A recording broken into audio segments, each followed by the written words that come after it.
Bagi anak-anak, Miss Murni akan merangkum materi IPS KD 3.1 dari subtema 1, 2, dan 3. Miss Murni membuat video ini agak singkat sedikit, selebihnya anak-anak belajar di buku LKS. Anak-anak, di KD 3.1 tema 1 ini IPS yang kita pelajari adalah letak astronomis dan geografis Indonesia. Miss Murni akan bahas satu persatu. Yang pertama adalah letak astronomis. Letak astronomis suatu negara dapat dilihat dari garis lintang dan garis bujurnya. Garis lintang adalah garis yang membagi bumi menjadi dua, yaitu lintang utara dan lintang selatan. Garis lintang itu, perhatikan anak-anak, garis yang ke samping ini ya. Nah, di ujung kiri ini ada derajatnya nanti. Kemudian garis bujur adalah garis yang membagi bumi menjadi dua, yaitu belahan timur dan belahan barat. Ini garis bujur itu dari atas ke bawah. Sekarang letak astronomis Indonesia, perhatikan anak-anak, Miss Murni akan dekatkan kameranya, yaitu 6 derajat lintang utara. Di sini 6 derajat lintang utara sampai dengan batas paling bawah adalah 11 derajat lintang selatan. Kemudian garis bujurnya, perhatikan, Miss Murni akan dekatkan kameranya, yaitu 95 derajat bujur timur sampai 141 derajat bujur timur. Wilayah Indonesia semuanya berada di wilayah bagian timur. Ya, jadi anak-anak, letak astronomis Indonesia sudah Miss bahas. Apakah dampak dari letak astronomis Indonesia, baik garis lintang dan garis bujur? Perhatikan, untuk letak garis lintang, dampaknya dari Indonesia adalah Indonesia memiliki iklim tropis. Nah, iklim tropis itu iklim yang sangat subur, ya, memiliki cahaya matahari yang cukup, kemudian curah hujan yang cukup, sehingga Indonesia memiliki dua musim, yaitu musim hujan dan musim panas. Sehingga wilayah Indonesia sumber kekayaan alamnya sangat subur, hutan-hutannya juga subur. Nah, kalau berdasarkan letak bujurnya, dampak dari letak bujurnya Indonesia dari 95 derajat bujur timur sampai 141 bujur timur, Indonesia memiliki 3 wilayah waktu, yaitu waktu Indonesia bagian timur yang meliputi, Miss dekatkan kameranya, yaitu meliputi Pulau Papua, seluruh Pulau Papua ini dengan Pulau Maluku. Nah, jadi duluan dia mendapatkan sinar matahari, beda waktunya nanti 1 jam. Ya, ini termasuk wilayah Indonesia bagian timur yang disingkat dengan WIT.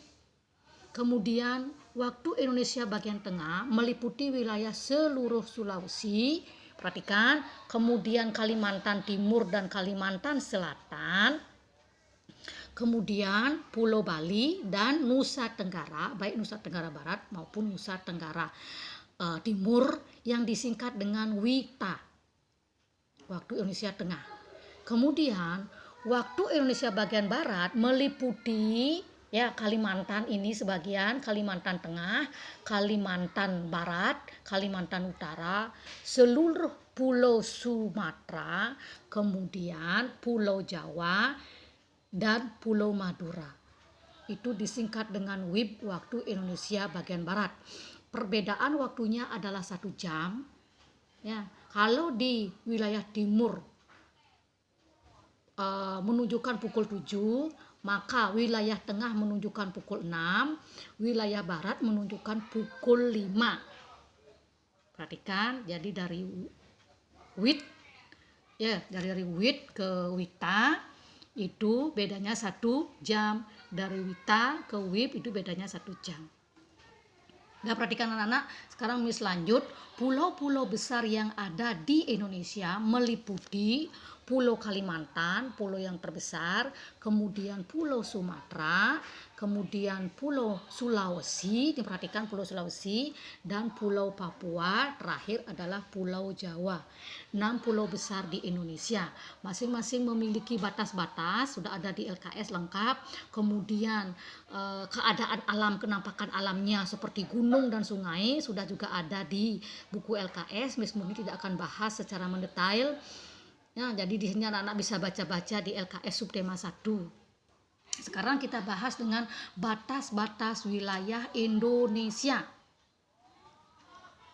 Sebelum membahas batas-batas wilayah Indonesia, kita akan bahas dulu letak geografis Indonesia.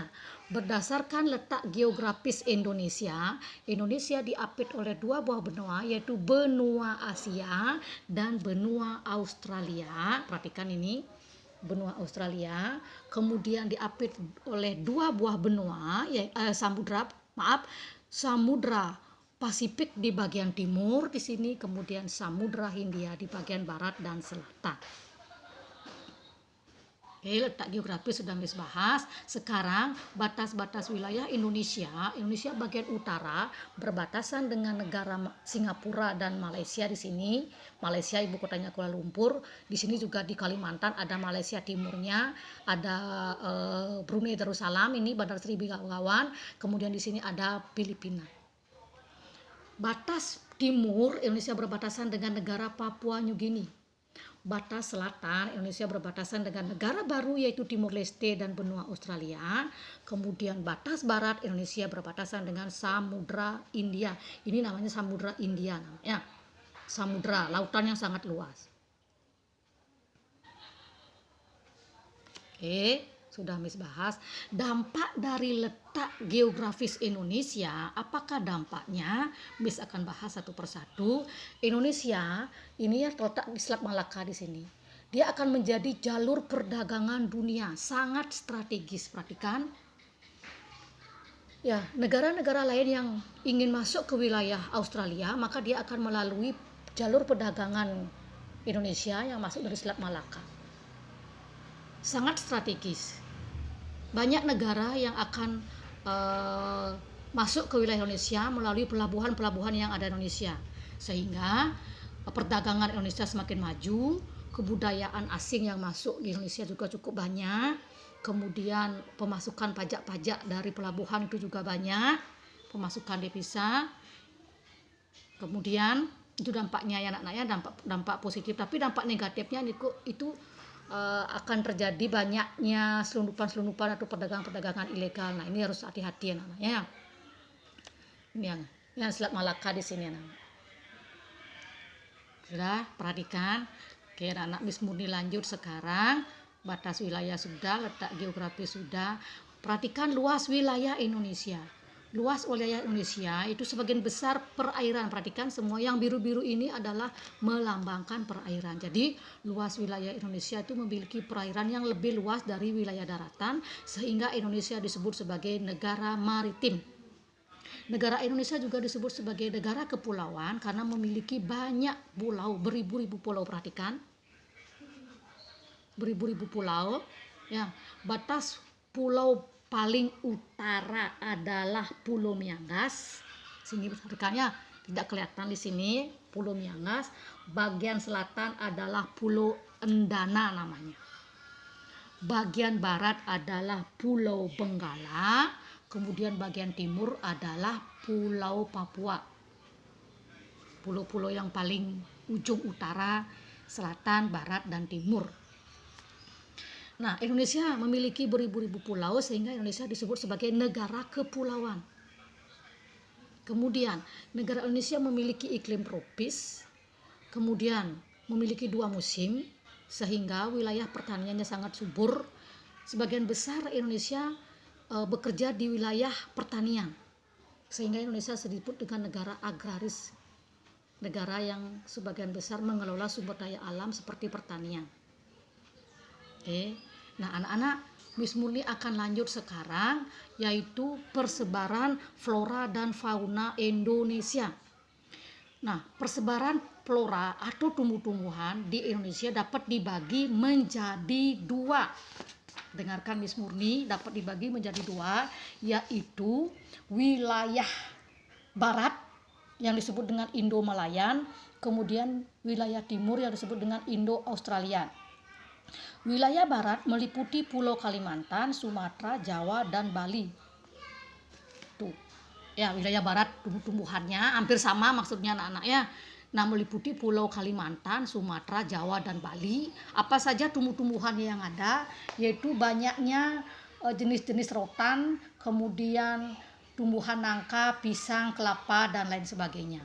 Untuk wilayah Indonesia Timur atau Indo-Australian meliputi selain yang Bu sebutkan tadi, Sulawesi, Maluku, Papua, kemudian Nusa Tenggara Timur, tumbuh-tumbuhannya itu banyak terdapat tumbuh-tumbuhan matoa, anggrek, dan sagu. Oke, sekarang Miss Murni bahas yaitu persebaran fauna. Untuk persebaran fauna, Indonesia dibagi menjadi 3, anak-anak. Sama seperti wilayah waktu, persebaran fauna atau hewan-hewan di Indonesia jenisnya ada 3, yaitu Indonesia bagian barat atau tipe Asiatis, tipe tengah atau peralihan, tipe Australia, yaitu bagian timur. Wilayah barat meliputi Jawa, Sumatera, Bali, dan Kalimantan. Gurulang, Kalimantan, Sumatera, Jawa, Bali. Hewan-hewannya yang banyak itu gajah, badak berjula 1, monyet, babi hutan, ya, kura-kura, terenggiling, biawak, dan lain sebagainya. Kemudian untuk wilayah tengah atau peralihan itu meliputi Pulau Sulawesi, Maluku, dan Nusa Tenggara. Hewannya seperti orangutan, babi, rusa, anoa, dan lain sebagainya. Untuk wilayah timur seperti Maluku dan Papua yang disebut dengan tipe Asiatis, contoh binatangnya adalah kanguru pohon, kemudian burung-burungnya seperti cendrawasih, kasuari, nuri, kadal, buaya, dan lain sebagainya. Oke, anak, persebaran flora dan fauna juga sudah singkat jelaskan. Sekarang kita belajar dengan unsur-unsur peta. Apa saja yang terdapat dalam unsur-unsur peta, anak-anak? Perhatikan, Miss Muni jelaskan secara singkat dulu. Dalam peta itu ada namanya judul peta. Ini namanya judul peta, anak-anak, ya. Ini perhatikan. Peta wilayah kedaulatan dan yurisdiksi nasional Republik Indonesia. Ada judul. Kemudian ada tata warna. Jadi setiap peta itu akan ada warna-warna dan lambang-lambangnya. Anak boleh lihat, nanti cari di Google. Lambang biru kebanyakan menandakan laut. Kalau yang hijau itu tanah daerahnya subur. Kemudian ada legenda. Legenda ini seperti ini, anak-anak, simbol-simbol sebenarnya ini bahas. Kemudian ada garis astronomis, yaitu garis lintang dan garis bujur. Ya. Kemudian ada skala. Nanti di setiap peta ada skala. Kita akan belajar juga skala nanti di matematika. Di peta juga ada skala. Ya. Oke, anak-anak, itu unsur-unsur yang ada dalam peta. Miss Muni lupa tadi menjelaskan, yaitu ada namanya garis lintang 0. Ini perhatikan, anak-anak, di tengah ini. Ini namanya garis lintang 0. Perhatikan. Yang ini garis lintang 0 itu adalah garis ekuator atau garis khatulistiwa. Kota yang dilalui garis khatulistiwa di Indonesia adalah kota Kalimantan Barat, Pontianak, tepat di bawah garis khatulistiwa atau garis 0. Garis ekuator yang membagi bumi menjadi 2, yaitu belahan bumi utara bagian atas. Bagian atas itu disebut dengan belahan utara. Kalau bagian selatan itu, anak-anak, adalah bawah itu adalah simbol selatan kalau di peta. Anak-anak, ya, unsur-unsur peta sudah. Ini Miss Muni carikan gambar-gambarnya. Ya, kota ini simbol ibu kota provinsi, ini simbol ibu kota kabupaten. Kalau ini simbol kota madya atau wali kota. Yang segitiga ini adalah lambang gunung. Ini seperti ini adalah lambang dari danau. Ini adalah lambang dari sungai. Kemudian ini kapal terbang, ini adalah simbol dari bandar udara di lapangan terbang. Kemudian ini adalah simbol dari pelabuhan. Ya, pelabuhan laut. Ini namanya legenda. Di peta itu ada. Sekian anak, sekian dulu pelajaran dari Miss Murni. Selebihnya silakan anak-anak belajar di LKS. Secara mendetail sudah dijelaskan. Sekian video dari Miss Murni. Terima kasih.